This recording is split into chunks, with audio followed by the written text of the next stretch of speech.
Pengurus Paguyuban Pasundan wilayah Bali periode 2018-2023 dikukuhkan oleh Ketua Umum Pusat Paguyuban Pasundan Profesor Didi Turmudzi di Kuta Badung.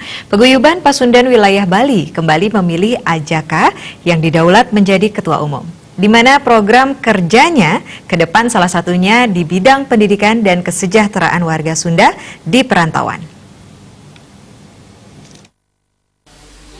Pengukuhan pengurus Paguyuban Pasundan wilayah Bali periode 2018-2023 dihadiri Gubernur Bali Wayan Koster, Wakil Ketua DPRD Bali Alit Putra, dan mantan Gubernur Jawa Barat Ahmad Heriawan.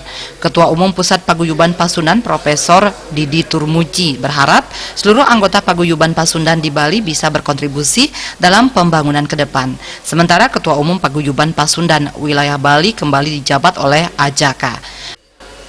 Ajaka mengatakan paguyuban ini sebagai ajang silaturahmi membantu warga Sunda yang ada kesusahan. Kedepan misinya fokus ke bidang pendidikan dan kesejahteraan warga.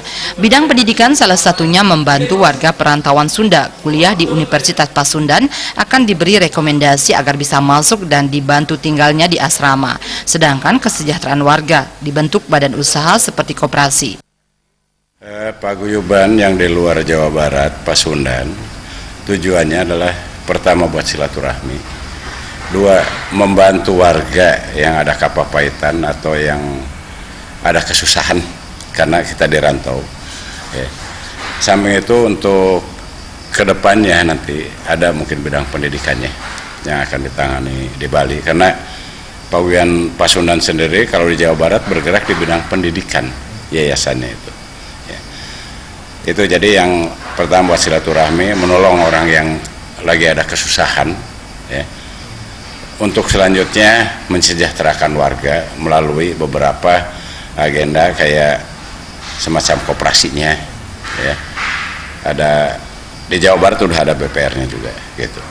Kalau warga Sunda yang mau kuliah di Universitas Pasundan atau Sekolah Tinggi Ekonomi di Jawa Barat, kita kasih rekomendasi dan itu udah jelas bisa masuk di Jawa Barat, ya. Juga dibantu mengenai asramanya, mesnya, gitu.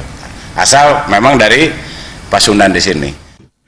Gubernur Bali Wayan Koster mengajak paguyuban ini sebagai wadah menyatukan masyarakat untuk menjaga toleransi dan kebinekaan di Bali. Paguyuban Pasundan di Bali terbentuk sejak tahun 2007 lalu. Saat ini sudah memiliki anggota sekitar 40.000 orang. Kepengurusan Paguyuban Pasundan juga sudah ada di seluruh kabupaten kota se-Bali. Winata, Bali TV.